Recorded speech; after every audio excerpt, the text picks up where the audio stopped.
Yo guys, what's up? It's Goblin RL, and yeah, I've decided to quit Maplestory. There are several reasons as to why, and I'll get to that at the end of the video. But I kind of wanted to make a quick, well, somewhat quick farewell series before I actually completely stop making Maplestory videos. And with this one, I wanted to take the time to do a few viewer requests, mainly showing off my equips, as well as showing off how I set up a controller for how I play Maplestory. And at the end of the video, I'll get into the reasons as to why I'm quitting, in case you're interested. But to put that at the start of the video, when most of you likely don't care about that, would be kind of ridiculous. So, let's get into my equips first. I should note that I was hacked, and 3 of my drop rate equips are stolen, so those will be missing at the end, obviously. But yeah, I'll get into that later. But for now, I guess I'll show you an equip piece by piece, and if you want, you can take a look, or rather pause the video if you want to take a closer look at them. A few things to keep in mind is that some of these equips were actually given to me, and so I'll mention those specifically. My superior Gollix ring was actually given to me by a friend. My current hat and top were also primed and completely done by another one of my friends who is quitting, so that's why I'm hanging on to them. My Sweetwater Tattoo glasses are scrolled pretty trash. I was going to redo them at some point, but just never got around to it. My paints were also given to me by the same person that gave me their superior Gollix ring. I made almost all my tyrants myself, besides the cape. That one actually has a really interesting story behind it, in that long ago, one of my friends that was playing liked to YOLO really hard, so he ended up, he took my cape off me when it was only 2 stars, and he got up to 9, and then boomed it. He got it back up to 7, and it boomed again, and he gave up for the night after getting it back to 2 stars. And the next day, he remembered he had 500 mil on one of his meals, so he gets that money and goes straight from 2 to 10 stars right out the gate. So shout out to Sean for doing that. That was really crazy. And over here is my drop gear. It's okay. I had 170% in drop equips before 3 were stolen, so now I'm at like 110%, sadly. Well, I think because 2 15% and a 20%, so no, I might be a little bit higher than that, but it hardly matters. But yeah, those are my equips. This, oh my gosh, my emblem was almost 60% attack, that one troll line. I was really bitter about that, but I mean, as good as the emblem is, I can't really be mad. My cannon was actually scrolled by one of my friends, and I gave him the resources, because this was like really long ago, back when I didn't have max diligence. So shout out to Cody for that. He helped me out a lot, and he also spotted me some clean slate scrolls whenever there was some bad luck along the way. I guess I might as well show my stats as well.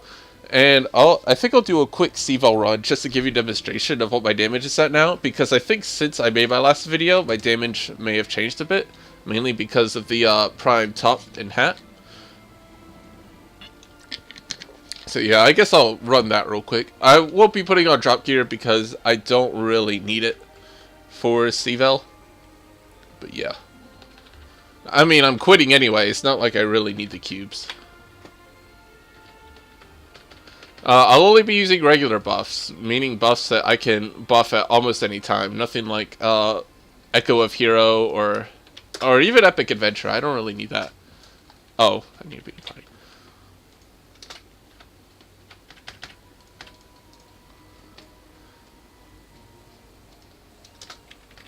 But yeah, one reason why I'm saying that this is going to be part 1 of a farewell is because in addition to my equips and showing how my controller is set up, I also never uploaded a Lotus and Damien solo, and so I haven't actually ran them in quite a long time. I want to say it's probably been 5 to 6 months since I last ran them, but I guess I could try to make a video before I call it quits. Oh wow.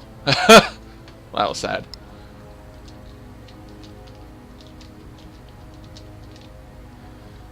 Gosh, you gotta love Resistance Link. It's so useful. And here's a common strat I like to use with CVO now. Get him to walk with the rocket. Just lets you get a lot of utility out of it before it fades.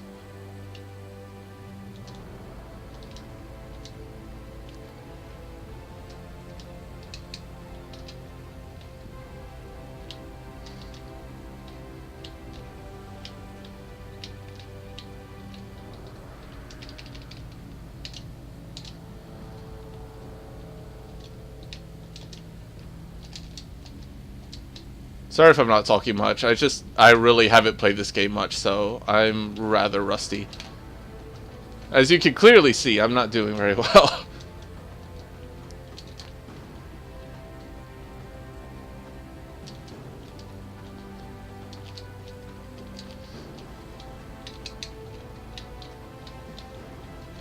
But yeah, C-Vel is very easy for Cannoneer now that we have BHG.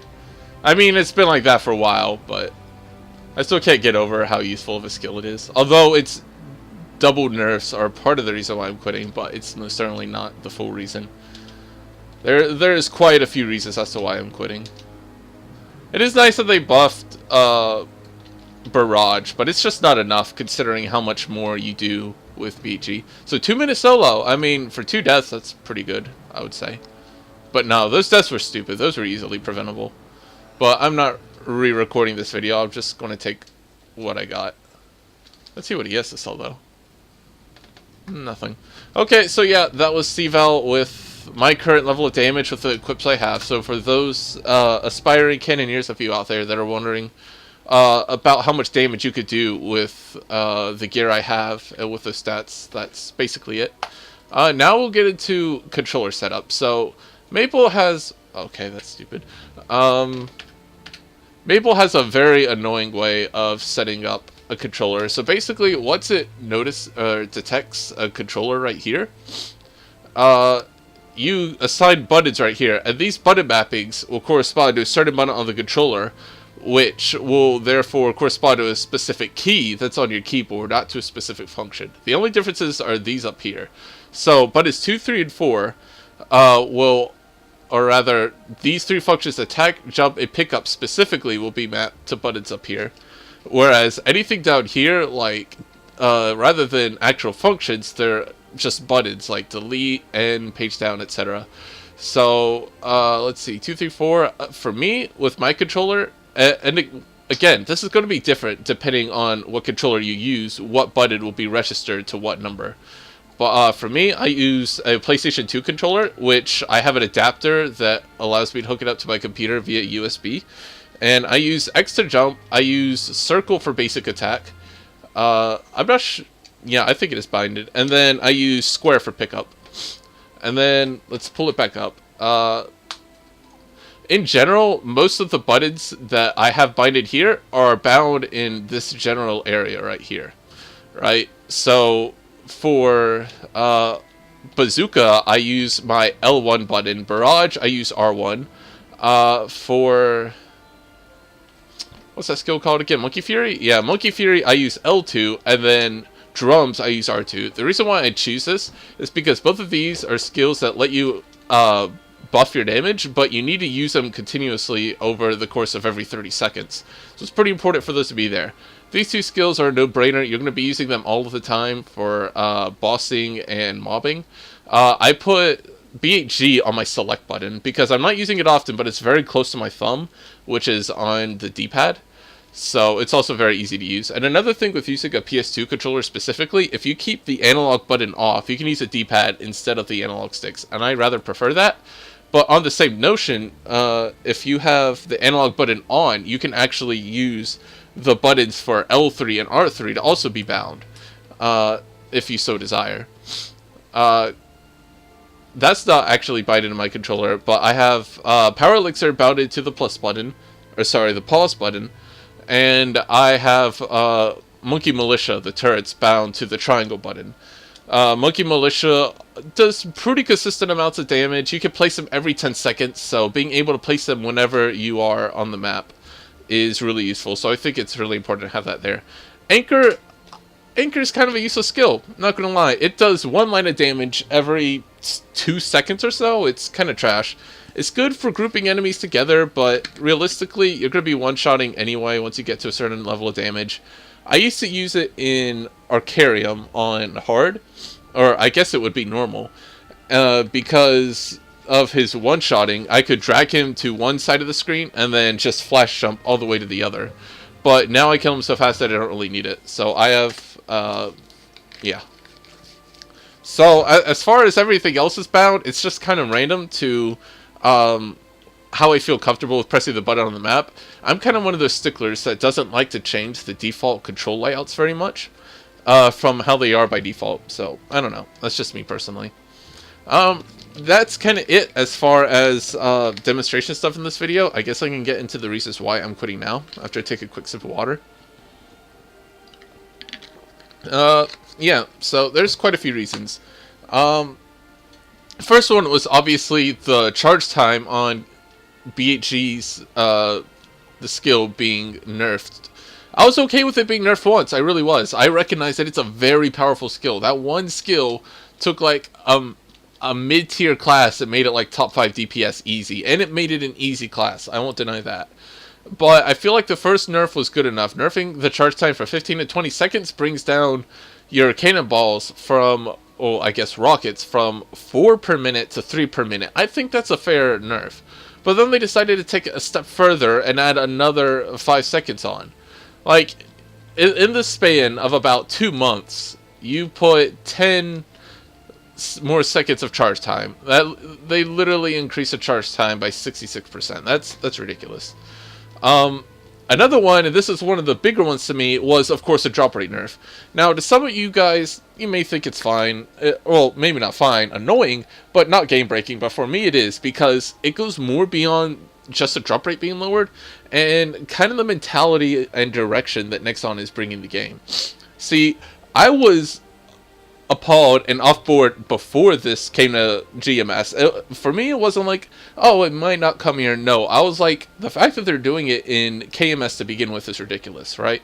Because for KMS, they do not get drop rate easy. They do not have cash up coupons like we do. They rarely get consumable drop rate coupons. Like, for us, we have the winter events every winter. You can get tons and tons and tons of lucky winners and get them for cheap. Generally year-round in FM and Auction House, but they don't have those events in KMS. When they get a drop rate buff that's consumable, it's very precious. And as far as getting drop gear, it's much harder for them because they have a much worse tier up rate than we do. For us, it's fairly easy to get an equip from unique to legendary in like, I don't know, 10 black cubes during a miracle time if you have decent luck. Sooner if you have good luck, maybe 20 or worse if you have bad luck.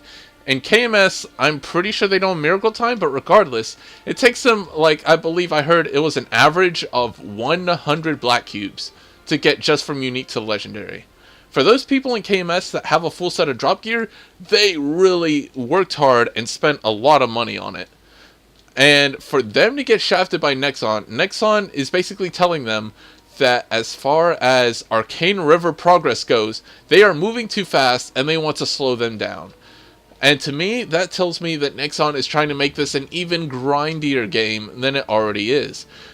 At first, I was actually really excited about 5th Job because it gave grinding purpose. Before, just grinding for levels after 200 was just kind of pointless to me. I did not care.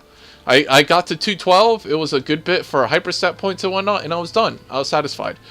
But with 5th Job, the fact that you could get node stones and arcane symbols, although arcane symbols are really abysmal drop rate even with drop gear, it was really nice. They added elite bosses back whenever I first started the game. They added Frito and Paulo. They added the Infernal Wolf. They made grinding useful, and I was happy. But now they're trying to specifically make it a really hard grind, and I don't think that's the best way to pan out content. I think it's just really dumb. And that kind of leads me into my third point. And this was back in March. I had already decided I quit around March, April-ish. I did a whole month of dailies in March. I tried to sell off some, 5-star Tyrant Capes and superior pendants and belts, and I usually undercut other people, I'm not gonna lie. I didn't make any money that month, and with the reward points I got with my 2 boomable AE attempts with Soup Shield wards on my Tyrant belt to get it from 5 to 6 stars, both failed. A complete month went by and I made no progress, and I just kind of said to myself, okay, I've already hit a pretty high wall as far as damage goes. I'm not going to get much farther without paying ridiculous amounts of money, and I'm a free-to-play player. Even as it is, I got, as you could saw from my equips, I got at least 4 of my current equips from friends. Just straight up. And I'm currently at 8.5 mil range buffed. Realistically speaking, without becoming really grindy and becoming a Meister, which I have no interest in, I'm not going to get much stronger in this game. So I figured it was just time to, you know, hang up the towel. But then I get hacked. I get hacked by someone, and he stole 3 of my drop rate equips. This dude was just out of his mind. He used up my reward points to get a PSOC. And instead of taking my LGR, instead of taking my Battle Roid, instead of taking my weapon, he took my superior drop earrings. And he could have stolen like 300 of my enjoyable winters and cold winter energies, but instead he puts them all in auction house on my account and sells them for 5k mesos each. I don't know. He was retarded, but it was stupid and it was annoying. Submitted a ticket same day I found out, because one of my friends told me that someone was on my account early in the morning, wasn't responding to any messages, and after 8 days of Nexa wasting my time, which they really did waste my time, they literally took 4 days to tell me that they needed to change my email, even though the first day they told me that they recommended I should change it, then they told me I need to change it, then they told me they needed to change it. So they wasted 4 days just telling me literally nothing until they get to the point where they told me that they actually needed to change my email and not me. It was a complete waste of time. But they took 8 days to tell me that they weren't going to compensate me. And I just found that ridiculous. I had a friend who was also hacked in a similar way, and he got compensated. So, I don't know. Now that friend also spent a lot of money on this game, and that's obviously where the difference lies. Nexon is a very money-oriented company. The game is still completely buggy. Just logging on tonight, my game crashed just sitting in RA, talking to friends on buddy list. That is ridiculous. I launch the game, I go to region select, I enter North America like I normally do. Then I went to go take a shower, I come back, and it gives me the having trouble logging in error message. Like, they've had years to fix their servers, years to fix this game, and they just don't choose to. And on top of all the problems I already mentioned, I'm done with the game. I had a good run. I got to 8.5 mil range. I can solo every boss of the game besides Lucid. I'm pretty satisfied. I did good for myself. So for those of you that were looking forward to more videos, I'm sorry. But you do have a Lotus and Damien solo video hopefully coming up. I won't say I'll get it out within a day or so because my upload rate is really bad, which contributes to another reason why I haven't been uploading videos before now, because I actually was wanting to upload some videos in March or April. But my upload speed is just garbage, so I apologize. But either way, if you watched to the end, thank you for watching. I hope that some of the stuff earlier in this video was helpful to you. And if not, I thank you for taking the time to watch it anyway. See ya.